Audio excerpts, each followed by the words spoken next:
శ్రీ గురుభ్యో నమ. శ్రీమాత్రే నమ. 10 మే నుంచి 16 మే వరకు గల కాలానికి రాశి ఫలితాలు ఏ విధంగా ఉన్నాయో ముందుగా తెలియచెప్పుకుందాము. గ్రహస్థితులు: మేషరాశిలో రవి బుధులు, వృషభ రాశిలో శుక్రాచార్యుల వారు, మిథున రాశిలో గురువుగారు, అలాగే సింహరాశిలో కేతువు, మకర రాశిలో చంద్రుడు, కుంభరాశిలో రాహువు, ఇక మీన రాశిలో శని కుజులు ఉంటూ ఉండగా, వారాంతానికి వెళ్ళేటప్పటికీ కుజుని యొక్క సంచారము స్వస్థానములోకి వచ్చి ఉన్నది.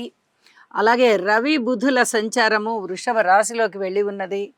ఇక శుక్రాచార్యుల వారు మిథున రాశిలోకి వచ్చి ఉన్నారు. చంద్రుని యొక్క సంచారము మేషరాశిలోకి మారి ఉన్నది.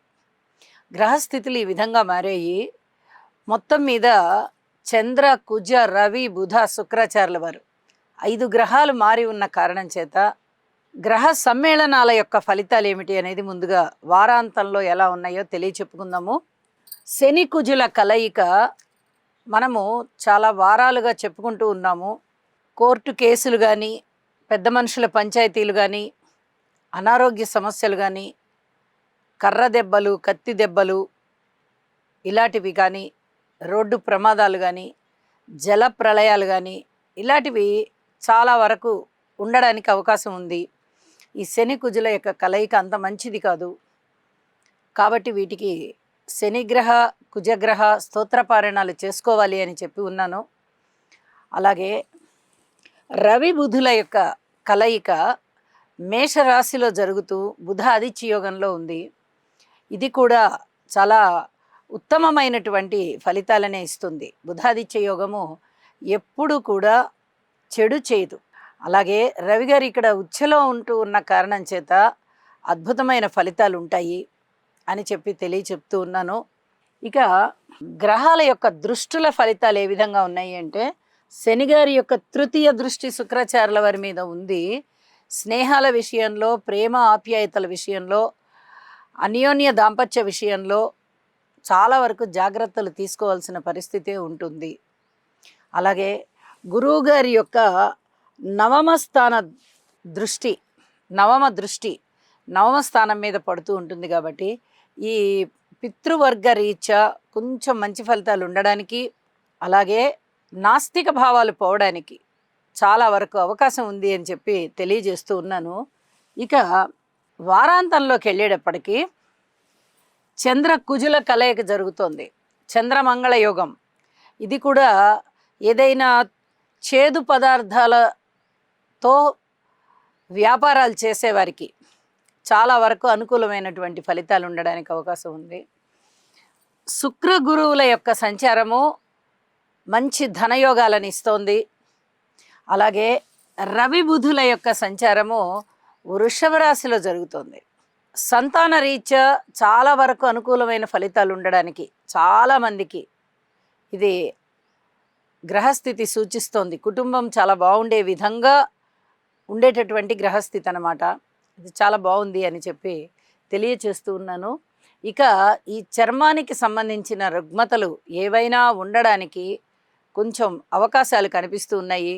ఔషధ సేవ చేయవలసినటువంటి పరిస్థితి కనిపిస్తోంది.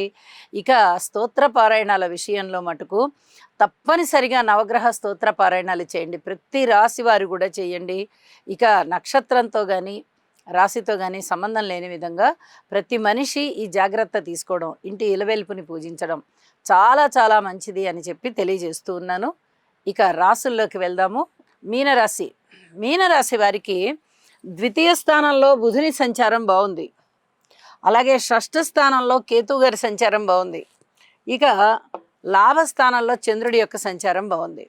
ఎప్పుడైతే ఈ 3 గ్రహాలు చాలా బాగున్నాయి అని చెప్పి మనం చెప్పుకుంటున్నామో చాలా వరకు అనుకూలమైన ఫలితాలే ఉంటాయి. అయితే 6 గ్రహాల వ్యతిరేకత కూడా ఉంది. కాబట్టి కొన్ని రకాల జాగ్రత్తలు తప్పనిసరిగా తీసుకోవాల్సి ఉంది. నేను చాలా రోజుల నుంచి చెప్తూ ఉన్నాను. మీనరాశి వారికి కొంచెం ఆరోగ్యపరంగా కానీ, ఆర్థిక పరంగా కానీ, మానసికమైనటువంటి ఆలోచనల రీత్యా కానీ కొంచెం గడ్డు కాలమే నడుస్తోంది. నవగ్రహాల యొక్క స్తోత్రపారాయణాలు చేయండి, నవధాన్యాలు దానం చేయండి, కుటుంబ రీత్యా మంచి శ్రద్ధ తీసుకోండి. అన్నదమ్ముల యొక్క సహాయ సహకారం అంత పెద్ద గొప్పగా లేదు. మాతృవర్గ రీత్యా కూడా లేదు, సంతాన రీత్యా కూడా లేదు. ఇవన్నీ జాగ్రత్తలు తీసుకోవాల్సినటువంటి అంశాలే. భార్యాభర్తల అన్యోన్యతకు కూడా అంతంత మాత్రంగానే ఉంది. ఇక ఉద్యోగ జీవితం చెప్పనే అవసరం లేదు, పూర్తి ఓర్పు కలిగి ఉండాలి. లాభాల బాటలో అయితే ఉన్నారు, స్థానచలనం కనిపిస్తోంది, ఏలినాటి శని దోషం కనిపిస్తుంది. వ్యయ ప్రయాసలకి ఓర్చి దూర ప్రాంతాలకు వెళ్ళొస్తారు. ధనము ఎక్కువ ఖర్చు అయ్యే పరిస్థితి కనిపిస్తోంది. విద్యార్థులు మరింత కష్టపడాలి. స్త్రీల విషయంలో విష్ణు సహస్రనామ పారాయణ చెయ్యాలి. ఉద్యోగ జీవితంలో ప్రతి ఒక్కరూ ఓర్పుగానే ఉండాలి అని చెప్పి మరి తెలియజెప్తూ ఉన్నాను. కార్మికులు, కర్షకులు, నేత పనివారు, చేతి వృత్తుల వారు ఇత్యాది వారందరికీ కొంచెం గడ్డు కాలం అనే చెప్పాలి. ఎంత కష్టపడ్డా ధనం రావట్లేదు అని బాధపడతారు. కోర్టు కేసులు ఏమన్నా ఉంటే చాలా వరకు వాటిని వాయిదా వేయడానికే ప్రయత్నం చేయండి. గురు సేవ చేయండి, పెద్దల సేవ చేయండి. వారాంతంలోకి వెళ్ళేటప్పటికీ ద్వితీయ స్థానము యోగింపబడడం లేదు, కానీ తృతీయ స్థానంలో రవి బుధుల యొక్క కలయిక. రవి బుధులు చాలా బాగున్నారు. చతుర్థంలో శుక్రాచార్యుల వారు బాగున్నారు. ధనయోగాలు బాగున్నాయి. అన్నదమ్ముల యొక్క సహాయ సహకారాలు బాగున్నాయి. మీకు కొంచెం మానసికమైనటువంటి బలం కలుగుతుంది, దృఢత్వం కలుగుతుంది, మంచి నిర్ణయాలు తీసుకోగలుగుతారు. అనేక విధాలుగా వారాంతంలో కొంచెం ఉపశమనంగా ఉంది అని చెప్పి తెలియజెప్పచ్చు. అయితే యోగా చేయండి, ఇష్టదేవత ఆరాధన చేయండి, హనుమాన్ చాలీసా పఠించండి, గురుగ్రహ స్తోత్రాలు పఠించండి. వీటన్నిటి ద్వారా మీకు అద్భుతమైన మనశ్శాంతి ఉంటుంది అని చెప్పి తెలియజేస్తూ ఉన్నాను. శుభం. ఈ రాశివారు నవగ్రహ ధ్యాన శ్లోకం అయినటువంటి ఆదిత్యాయ చ సోమాయ మంగళాయ బుధాయ చ గురు శుక్ర శనిభ్యశ్చ రాహవే కేతవే నమః అనే మంత్రాన్ని ప్రతినిత్యము పఠించడం ద్వారా లేదా వినడం ద్వారా మీకు మరింత మేలు జరుగుతుంది. అలాగే మీ మనస్సంకల్పం ఏదైతే ఉందో అది సిద్ధించే అవకాశం ఉన్నది. గురుగ్రహ అనుకూలత కొరకు దేవానాం చ ఋషీణాం చ గురుం కాంచన సన్నిభం బుద్ధిమంతం త్రిలోకేశం తం నమామి బృహస్పతిం. ఓం హ్రాం హ్రీం హ్రౌం సహ బృహస్పతయే నమః.